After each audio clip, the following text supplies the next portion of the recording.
Part 1. Assembly. 1. They had moved her to a new room 2 weeks ago. It was a private room, high up in the hospital with a window. She knew what that meant. She tried not to dwell on the situation. Her aim these days was to keep her mind in neutral and sleep as much as possible.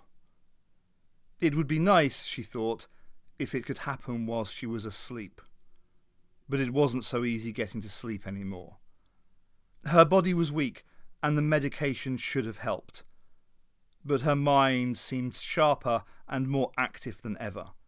She sketched out a dozen articles she would never write, thought of subjects for 100 more. Finally, she put a stop to that. Now, when she lay awake at night, she managed to think of almost nothing. She lay in bed, looking up at the neutral image of the ceiling, a colourless square that filled her vision. After a while, her eyes created minor hallucinations for her, meaningless patterns of motion in the non-colour of the ceiling shadow. If she kept her eyes still for a long time, the images intensified. It was like watching a television after the test pattern faded, or a section of blank video with the sound turned off. The endless interference filled her field of vision and soothed her. There was a certain industrial beauty to the monochrome images, and it helped her to imagine herself as simply a machine that had failed. She stopped blaming herself and punishing herself in her mind, and took comfort from this notion. The thing she was going through was just a terminal technical failure. The thought even allowed her a little sleep just before dawn. That was the usual pattern of things. Tonight was different. Tonight she closed her eyes as soon as they took her supper tray away, the food uneaten, but stirred around on the plate a bit to cheer up the nurse. And as she closed her eyes, she went into a profound sleep that lasted for hours. She woke up just as suddenly, jolted out of a dream as if an electric shock had crossed her heart. She came up to consciousness with the absolute conviction that someone else was in the room with her. She didn't stop to question whether she might still be dreaming. She groped for the lamp on the bedside cabinet. Fumbling in the dark, she knocked over a Get Well card and a glass of water. A plastic fruit bowl went clattering off the hospital cabinet, spilling its contents. There was no fruit in the bowl, but she'd used it to hold her books and her computer. She heard them hitting the floor just as her hand closed on the light switch. She had to close her eyes under the impact of the light. When she forced them open, they ached in the glare, tears forming. Her vision swam a little, but she could see well enough. The man was sitting in the chair beside her bed, sitting patiently as if he'd been waiting for her to wake up. "It's you," she said. Her heart was still racing, but that was just the aftershock of whatever dream had woken her. She could already feel her pulse slowing. She was surprised at how calm she felt. He looked exactly the way she remembered. Pale eyes, thinning hair, indeterminately old, but no older than the last time she'd seen him. She almost laughed when she saw that he'd taken his hat off, holding it in his lap. It seemed so solemn, a gesture of respect at the bedside of the sick. Why have respect for this, she thought, looking down at her thin body in the hospital bed. "Hello, Shrila," he said. "Hello? How did you find me?" "Your room number is on the hospital computer." That wasn't what Shrila had meant, but she decided to let it pass. "You know, in a funny way, I almost expected you to turn up." "Really?" "For a while I forgot about you," said Shrila. "I'd say that in all these years I've thought about you maybe a dozen times. But then, of course, with all this..." Plastic tubes shifted as she lifted her arm. "With all this, I've been thinking a lot of strange thoughts lately, looking back on things. And then I started thinking about you again." She yawned. "We had quite a time, didn't we?" "Yes, we did." "I'd almost convinced myself that it never happened. I decided you were a dream that I had. But of course, here you are now." The plastic cushion of the chair made a faint noise as the doctor shifted forward. He leaned a little closer to the bed. He was near enough to touch, if Shrila had wanted to touch him. But of course, if I was a dream back then, I could always be a dream now. Now Shrila did laugh. That's the spirit. You never were exactly reassuring. How's Ace? Keeping busy. The doctor reached down past the metal frame of the bed and picked up her computer from where it had fallen on the floor. The computer was an Amstrad Portable, an old model she'd used since university. Over the years, she'd done most of her writing on it. If she wanted to, she could plug it into a socket beside her bed now and use it to send text files off via the hospital network. If she wanted to.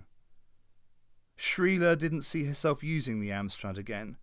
She had brought it with her out of habit. I don't really keep in touch with anyone from those days. Not that there are many of them left. What about Midge, eh? A shame, said the doctor. I thought he had it coming myself. I liked his little sister, though. I used to see her from time to time. What's her name? Nice kid. I wonder how she's doing. She's dead, said the doctor. Christ, how? Natural causes.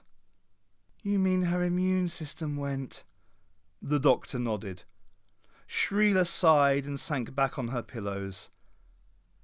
There's a lot of it about. Christ, she repeated, staring back over the years, seeing the little girl playing outside the council block. She must have been 10 years younger than me? She looked up at the doctor. And I'm not that old myself.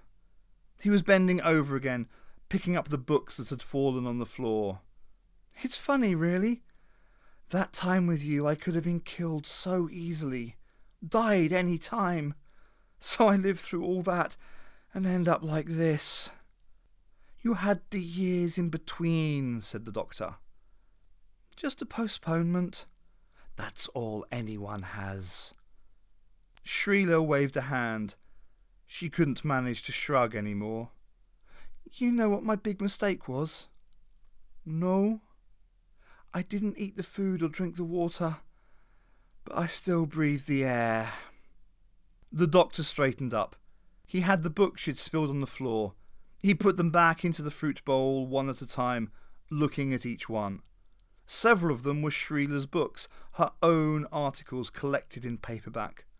Bought by a well-meaning but stupid friend. They were the last thing she wanted to read now.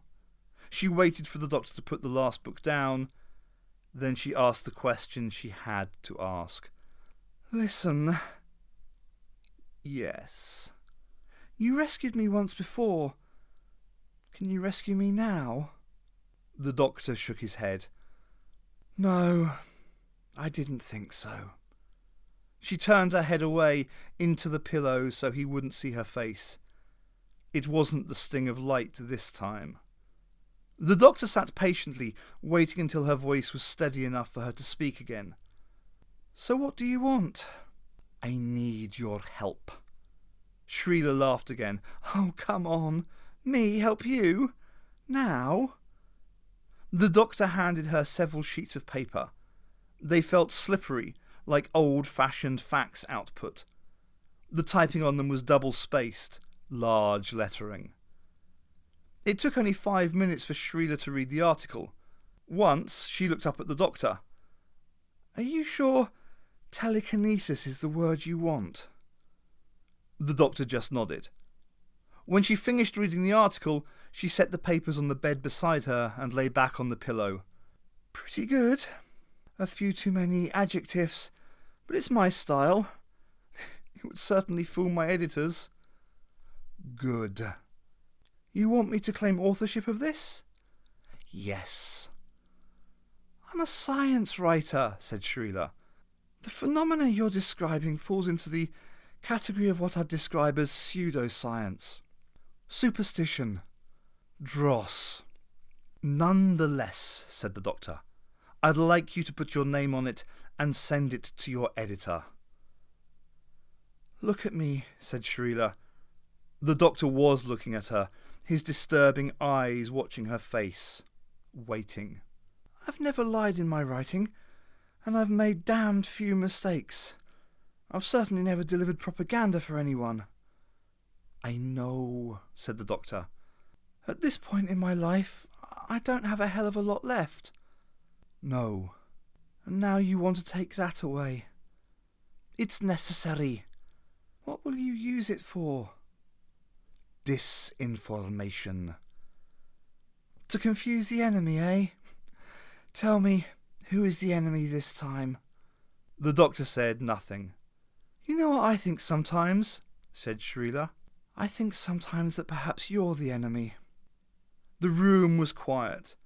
Shrila had learned to judge the time of night by the changing pattern of traffic noise in the West London streets outside. There weren't many cars passing the hospital now, perhaps 10 a minute. That made it the middle of the night. Maybe 2 or 3 in the morning. I'll tell you what, said Shrila. There's something you can do for me. You see the window there? Do you want me to help you walk to it? No. Just tell me what I could see, if I could walk to it. It looks down on the wall of another building. There's a concrete walkway in between. And if I could stand down there by the wall, what would it be like? There'd be walls all around you, said the doctor. You could feel air coming from the ventilators of the building opposite. Through a metal grill in the wall. The air's warm. It smells like small animals, hamsters, mice, animals in the laboratory. I couldn't see any green if I was standing down there? Any trees?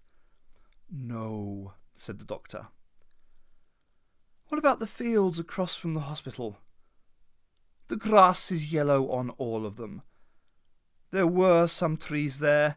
They're gone now. That field is called the Scrubs, where the prison used to be. The doctor's voice was gentle, low. Shrila could feel herself drifting off a little, carried by that voice. Before they built the prison there, it was a common. Once they held a fair on it every spring.